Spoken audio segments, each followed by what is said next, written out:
Mesdames, Mesdemoiselles, Messieurs, chers Cernéennes, chers Cernéens, comme vous le savez, nous avons été obligés de changer tout notre mode de vie depuis l'apparition de la Covid.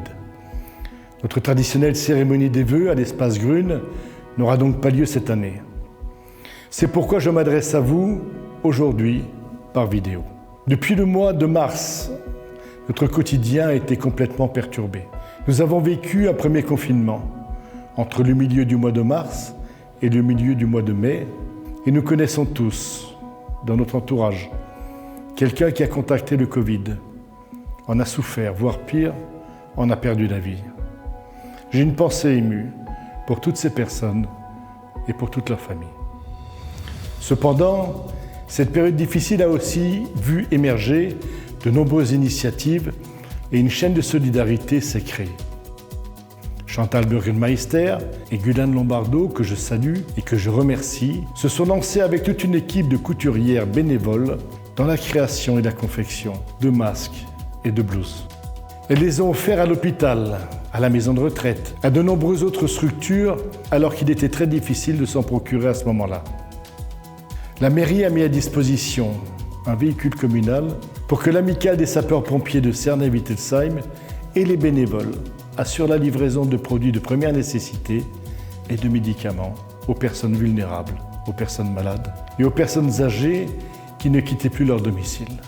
Merci à tous ces habitants bénévoles. Merci à l'amicale des sapeurs-pompiers. Merci à son président, M. Jérôme Hogg. La mairie, aidée par des entreprises locales dont Coved, Zundel et Colère, Calcom et Acalis, ont fait don de protection médicale, des masques, des gants, des solutions hydroalcooliques, des blouses à usage unique ou encore des surchausses ont été distribuées à l'hôpital de Cernay, à l'Institut Saint-André, au laboratoire d'analyse médicale, à l'amicale des sapeurs-pompiers de Cernay-Wittelsheim, à nos enseignants, à nos ATSEM, aux animateurs du périscolaire ou encore à des professionnels de santé de notre commune. Je remercie leurs dirigeants, M. Augustin Carnero, M. Jean-Paul Saugier, M. Houssine Ouali et M. Christophe Tunkaï Karabachak. J'ai tenu à organiser, dès les premiers jours du confinement, la garde des enfants, des personnels mobilisés dans notre hôpital ou à la maison de retraite, avant même la mise en place d'un système de prise en charge par l'État. Avec l'aide du centre socioculturel Agora et de son directeur, M. Rachid Sabouri, nous avons organisé cet accueil pour permettre au personnel soignant, aux forces de l'ordre, aux sapeurs-pompiers, de faire garder leurs enfants en toute sérénité pendant leur mobilisation à notre service. Joyeux Noël et bonne année 2021. Merci également à nos ATSEM. Il m'est impossible de lister ici toutes les personnes, toutes les associations et toutes les entreprises qui ont contribué à ce bel élan de solidarité. Je tiens cependant à les remercier très sincèrement. Les plus sincères remerciements vont aussi au personnel soignant, et notamment au personnel de l'hôpital, de la maison de retraite et de l'Institut Saint-André, ainsi qu'à nos sapeurs-pompiers qui ont été et sont toujours en première ligne dans les soins apportés aux personnes touchées par ce virus. L'année 2020 aura aussi été marquée par les élections municipales. Le 15 mars dernier, vous avez décidé de m'accorder une nouvelle fois votre confiance et je vous en remercie sincèrement. Pour ce nouveau mandat, je me suis entouré d'une équipe expérimentée et renouvelée à un tiers. Avec mes 9 adjoints, nous allons continuer les projets déjà engagés et mettre en œuvre un programme présenté lors de la campagne et qui a recueilli votre adhésion. La mise en œuvre de ce projet pour notre commune est le résultat d'un travail engagé avec mes conseillers municipaux, mon équipe d'adjoints et surtout avec ma première adjointe, Mme Catherine Oswald, en charge des finances et des affaires internes. À l'heure où je vous parle, Catherine Oswald termine la préparation du nouveau budget qui devrait s'élever à 16 millions d'euros, dont 3,4 millions pour l'investissement. Je rappelle que la dette par habitant s'établira au 1er janvier 2021 à 187 euros, contre 852 en moyenne au niveau national pour les communes de même taille. Il en va de même pour les impôts communaux qui ne représentent pour la ville de Cernay que 229 euros par habitant contre une moyenne nationale de 554 €, toujours pour une ville de même importance. Pour les impôts communaux, un habitant de Cernay paye 2,5 fois moins d'impôts qu'ailleurs en France, dans une ville de même taille. Et je le rappelle, comme depuis 16 ans, nous n'avons pas prévu d'augmenter le taux des taxes pour 2021. La rigueur paye. Alors je dirais, pour résumer, c'est de l'excellent travail, Catherine.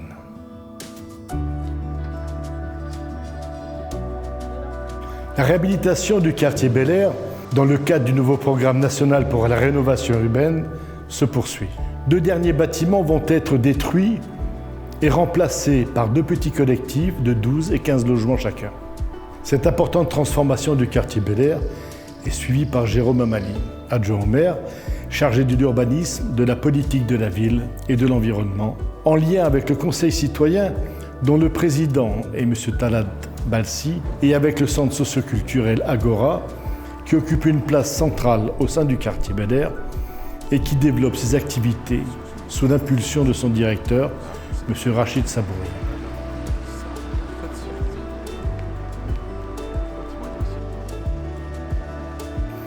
Depuis plusieurs années, nous avons décidé de sécuriser et de rénover l'église Saint-Étienne. Après le ravalement des façades, nous nous attaquons désormais à l'intérieur. Le credo du peintre Cuder va être nettoyé et l'ensemble des peintures seront refaites. Un immense échafaudage remplit le cœur de l'église. Cette démarche s'inscrit dans une volonté municipale de préserver et d'entretenir notre patrimoine bâti historique et de le mettre en valeur.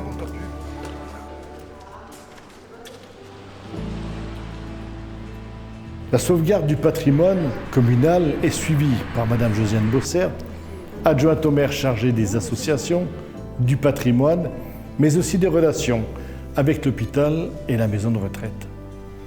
Grâce à Josiane et à son travail, notre ville conserve sa mémoire et s'embellit. Josiane est également l'interlocutrice privilégiée de nos associations qui sont au nombre de 120 à Cernay. Concernant le soutien aux personnes en difficulté, la référente est Mme Virginie Bonnet, adjointe en charge de la solidarité, du CCAS et de la citoyenneté. Le budget 2021 du Centre communal d'action sociale est stable par rapport à 2020. La subvention communale s'élève à 120 000 €. 15 200 € ont été consacrés au soutien à différentes associations qui œuvrent dans le domaine social sur la commune. Le CCAS a secouru 81 familles en difficulté. Ces aides se déclinent sous forme de bons alimentaires, de prêts, de secours en espèces ou de prise en charge de factures de première nécessité. Pour mémoire, au 1er décembre 2020, 633 personnes sont enregistrées auprès des bailleurs sociaux pour l'obtention d'un logement aidé. Enfin, un grand merci à toute l'équipe qui a distribué les 955 colis de Noël aux personnes âgées suite à l'annulation pour raisons sanitaires de la fête de Noël de nos aînés. Et merci à Virginie qui veille à ce que chacun se sente soutenu ici à Cernay, où il faut le dire, il fait bon vivre.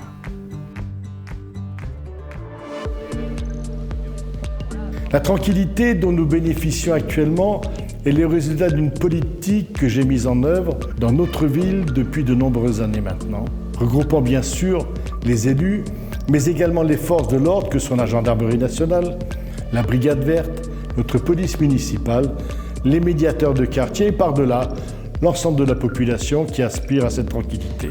Je tiens à les remercier tous. Et en premier lieu, M. Émile Moueb, notre monsieur sécurité, qui supervise depuis des années ce travail de fourmi et qui a porté le développement de la vidéoprotection dans notre cité, totalisant près de 150 caméras à ce jour. Nous avons signé le 10 décembre 2020 une convention avec Mme Edwige Roux-Morizot, procureure de la République de Mulhouse, instaurant le dispositif du rappel à l'ordre sur la commune. Cette procédure est une nouvelle étape visant à garantir le bien-vivre dans notre ville. Elle nous permettra de lutter contre toutes les petites incivilités qui peuvent nous gâcher la vie.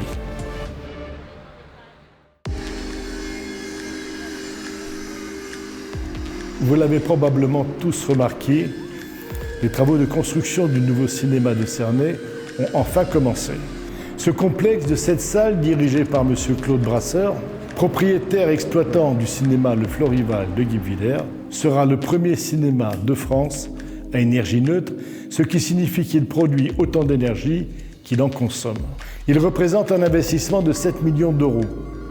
La zone située autour de cet établissement regroupera des restaurants, un hôtel de 70 chambres, un bâtiment de loisirs indoor avec un karting électrique et une vague, ainsi qu'une crèche totalisant 20 millions d'euros d'investissement. Ce qui va entraîner la création de quelques 150 emplois directs. Attractivité du territoire et projets innovants avec un autre projet d'envergure, la modernisation de la plateforme de compostage et la création d'un méthaniseur porté par le SM4. La plateforme actuelle est vieillissante. Il est nécessaire de la moderniser. Dans ce cadre-là, le SM4 et son nouveau président, M. Mathieu Hermel, également maire de Wattwiller, souhaitent ajouter à la plateforme de compostage un méthaniseur dont le biogaz produit pourrait être injecté dans le réseau de gaz et la matière organique restante sera compostée. Avec ce projet, les biodéchets seraient entièrement valorisés et le retour à la terre maintenu. Travaux toujours, la construction d'un nouveau bâtiment pour l'école des chiens guides d'aveugles. Ce bâtiment est en train de se terminer. Pour ses 30 ans, l'école de chiens guides s'est offert un nouveau centre d'éducation. Ces grands espaces d'évolution dans un parc naturel arboré, ces installations techniques de haut niveau faciliteront le travail des éducateurs et bénévoles de l'association. Elles permettront de répondre encore mieux aux besoins des personnes aveugles et malvoyantes. J'en profite pour saluer et remercier Daniel et Louis Griffanti pour l'excellent travail ainsi que leur équipe.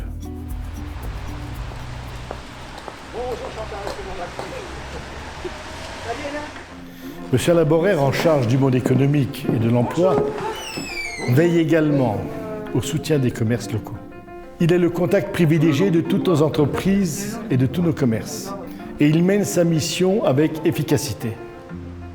Cette année à Cernay, il y a eu 14 créations d'entreprises ou reprises d'activité. Saluons cette dynamique malgré la crise que nous traversons. Des chèques cadeaux, des vitrines de Cernay ont été remis aux agents pour remplacer le traditionnel repas de Noël. Et des chocolats achetés auprès de nos pâtissiers ont été offerts aux soignants de l'hôpital, de la maison de retraite, de l'Institut Saint-André, ainsi qu'à nos sapeurs-pompiers, pour les remercier de leur investissement et de leur dévouement au service de chacun de nous.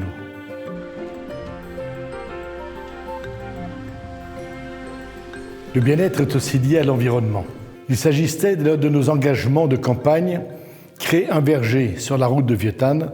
Il verra le jour rue Sandoz, sur une parcelle communale d'environ 1 hectare. Les fruits bio qui seront récoltés pourront être utilisés dans nos écoles ou donnés aux associations caritatives.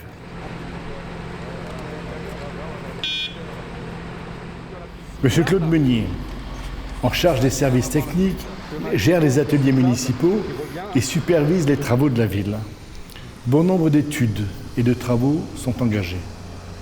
Les ateliers municipaux vont être réhabilités. Les performances énergétiques du bâtiment seront améliorées pour réduire le coût de fonctionnement.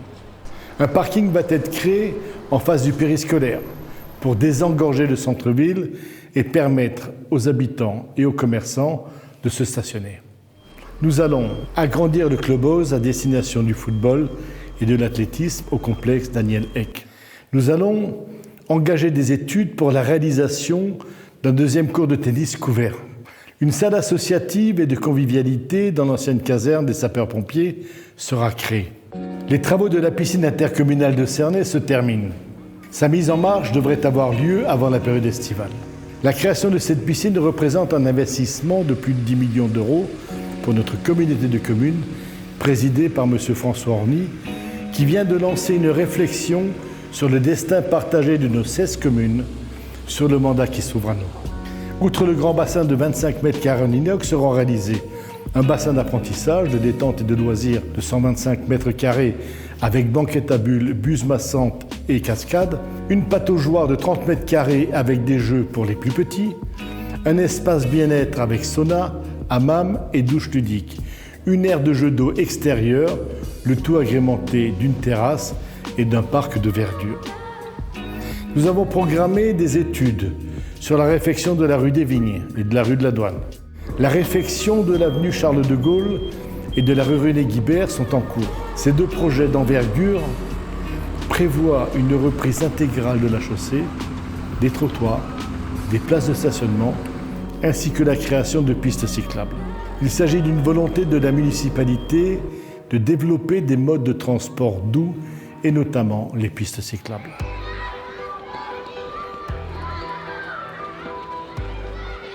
Madame Annie Gadec, en charge de l'éducation et de la jeunesse et de l'enfance, a su cette année réinventer les traditions. La séance de cinéma pour les élèves des écoles élémentaires n'a pu avoir lieu.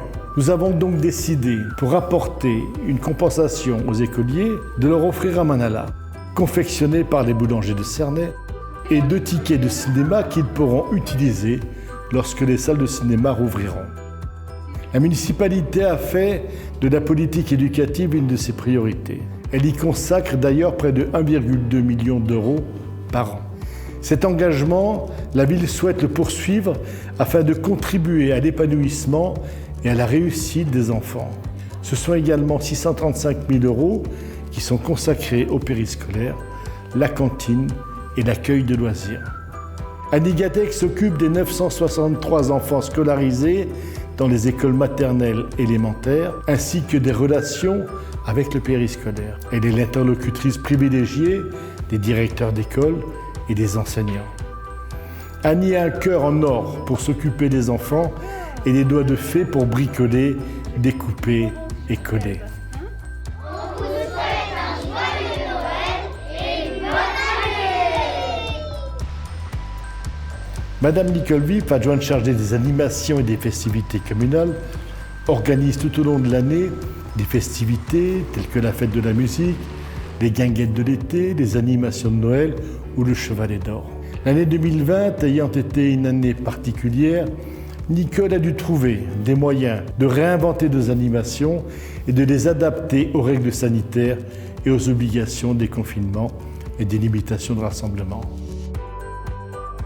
Grâce à son travail et à celui des équipes, nous avons pu proposer le 20 juin une fête de la musique revisitée à votre porte avec la troupe de la Camelote et des chants de Noël en déambulation les 6 et 19 décembre.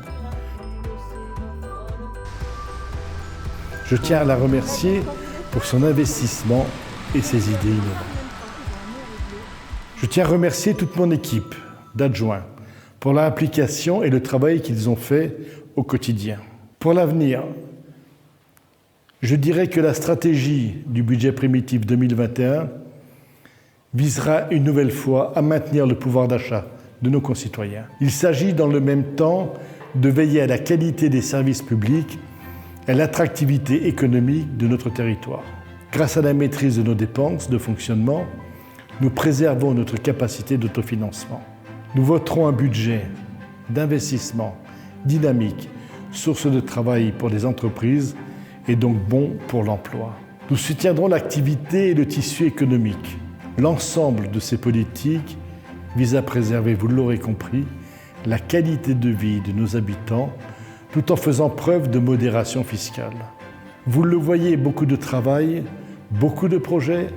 Ce qui m'intéresse, moi maire, et les élus municipaux, c'est le fond des dossiers, parce que nous sommes des élus responsables et passionnés par notre mandat, et parce que nous avons des équipes compétentes.